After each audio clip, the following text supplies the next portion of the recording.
Hey, what up, everybody? This is Stevie Breach coming to you here with a WWE video talking about the 2016 upcoming Royal Rumble. The Royal Rumble is one of everybody's favorite pay-per-views because it sort of gives everybody a real feel-good moment about what WrestleMania 32 is going to bring us. Everybody knows about WrestleMania 32 trying to be one of the biggest WrestleManias of all time here in AT&T Stadium, one of the nicest places to watch football or any other sport here in America.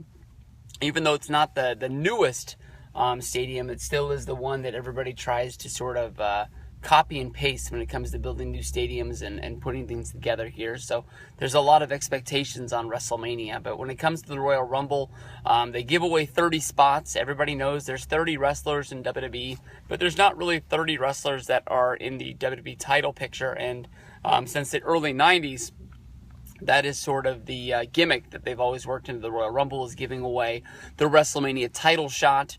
And even though not everybody who's won the Royal Rumble has gone on and won the championship at WrestleMania, lots of guys have, and lots of guys have started their build to the championships. As a guy like Rey Mysterio, who was, a really guy that was really over in WWE, but he was never really looked at as the championship guy.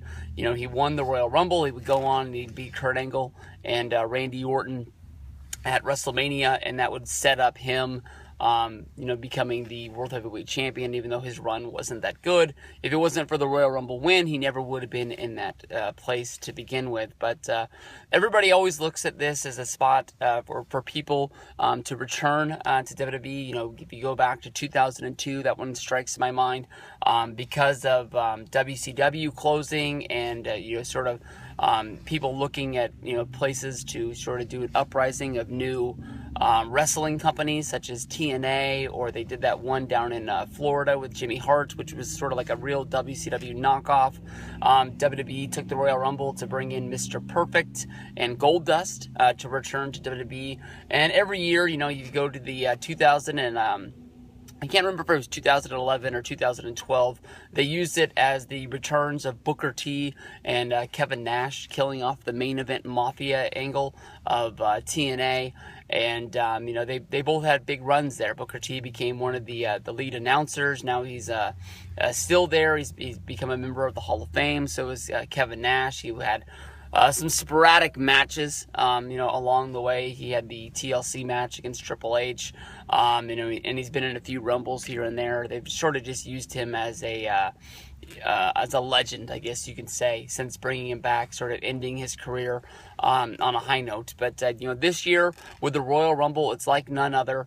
Who is the surprise members going to be? I picked three guys who I think that are, real probable guys, not really just picking like it would be cool if he came back or if he came back. Three guys who people well know their contract is ending, and it could be their time to jump back to WWE, even if it's only a one-night appearance, for them to be able to say that they're a WWE superstar, or like when an aging sports star who's gone off and left the team that made him famous, signs a one-day deal to go back and just basically sign a contract saying that they retired as a member of the team that they're well known as, like Jerry Rice in the San Francisco 49ers, even though he went on and played for the Raiders and the Seahawks, and he put on a Broncos jersey and some practices and things like that.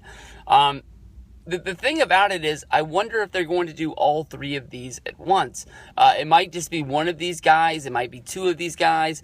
But to me, honestly, it's sort of like when I brought up the 2002 analogy of, TNA starting up and having other companies that were, sort of on the rise at the time. So they brought in Mr. Perfect. They brought in Goldust. A lot of these guys have TNA on them, and TNA is a stink that normally WWE likes to stay away from. That's why it was such a big surprise last night on Monday Night Raw when Tommy Dreamer came back. But I wouldn't be surprised if the three guys are going to be AJ Styles, Kurt Angle, and Jeff Hardy. AJ Styles is a little bit of a huge question mark. As I was riding into work today listening to Wrestling Observer, AJ Styles is over in Japan right now wrestling for New Japan, and he's really hurt. He's involved in the middle of a tag tournament, and there's big time question marks of whether if AJ is going to be able to finish the tournament. They really need him to finish. They don't have a backup partner to join his team. So they sort of need to throw him out there, or it's really going to mess up the booking of a tournament, because it's going to give a lot of teams wins via, just sort of forfeit. And so they need the Bullet Club there in order to get the wins, but they don't have anybody that's able to just fill in on the team. And it wouldn't make sense for the Bullet Club unless they're going to bring in another member to just add somebody to their team, even if it's just for, one night only kind of deal, since Bullet Club is against New Japan and everything it stands for. But AJ Styles, his contract's going to be ending in January, shortly after Wrestle Kingdom, when he has the big match against Nakamura that everybody's looking forward to. Also, he has a big match against in Ring of Honor. Going up against Jay Lethal, which is going to be on pay-per-view, which is going to be finishing up a lot of things for him. And he's always said that if the money is right, he's got to go where the money is. People have wanted to see AJ Styles in WWE for a long time, and when his TNA deal ended a couple of years ago, it was a real big surprise when WWE handed him a low offer. And then he went to New Japan, really raised his stock, becoming one of the best wrestlers there is in the world today. Kurt Angle has announced that the January date for TNA is going to be his retirement tour. It would be nice for Kurt Angle to be able to come back to Royal Rumble, even if it's for a short one-time appearance, or he'd be able to say that he retired in he retired in WWE, and he would be able to, go into the Hall of Fame and, do this, that, and the other. And it would be a nice way for him to end his career. Maybe he wouldn't be able to go into one last match at WrestleMania. So, a Royal Rumble is a quick way to have a big entrance. Everybody get the big thank you Kurt chant, and be able to see him in the ring, even if it's only for 2-3 minutes and somebody bumps him over the top rope and he gets to cry as he walks back, knowing that he sort of wasted the last 10 years in TNA. He had a great run there. I mean, when he jumped in 2005, him and Samoa Joe really brought that company to a new place. But the writing's been on the wall for a long time, and Kurt stayed loyal to TNA, and it's finally at that point where he's going to go off and try other things.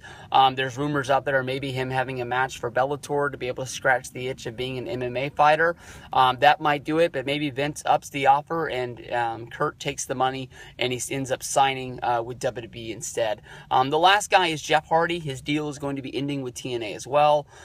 He stayed loyal to TNA for just about the same reason when they brought him in, I believe back in 2010, a part of the Hulk Hogan and Eric Bischoff thing. They brought him in during the live edition of Impact, and they've done just about everything with him. They've made him world champion. They brought his brother in. They gave him a good tag run. Just trying to do anything to really help out Jeff Hardy and make him look like a star. Jeff coming back to WWE would be a big thing. Lots of people always have that question about where is Jeff Hardy and when is Jeff Hardy going to return. When Jeff Hardy comes back, is he going to bring his brother or is he going to have a singles run? Matt Hardy and Jeff Hardy would be a lot like the Dudleys, being a good jump to the tag team division. They've got a few tag teams in there. They've got the Usos, they've got the New Day, they've got the Lucha Dragons. Right now they've got the Dudleys. I don't think they really want to copy what TNA was doing not that long ago when they were doing the tag classic of the Wolves, the Dudleys, and the Hardys, but definitely under the WWE umbrella, having one more Hardys versus Dudleys match, maybe bring in Edge and Christian to be like the outside enforcers, or just have them on commentary, have them be a part of something, would be a big deal, because the Hardys, the Dudleys, and Edge and Christian really were that secret weapon in the Monday Night War that brought that tag team division to a whole new level, the point it hadn't been since the 80s and killing it off in the 90s. But those are three real big returns. Are they going to happen? I'm not 100% sure. It's just going to be a matter of backstage, Triple H making deals and seeing if he can make them get them done. But honestly, if those three guys show up at the Royal Rumble, it's going to be one of the most epic Royal Rumbles of all time, and it would be fun to see all these guys make their WWE returns.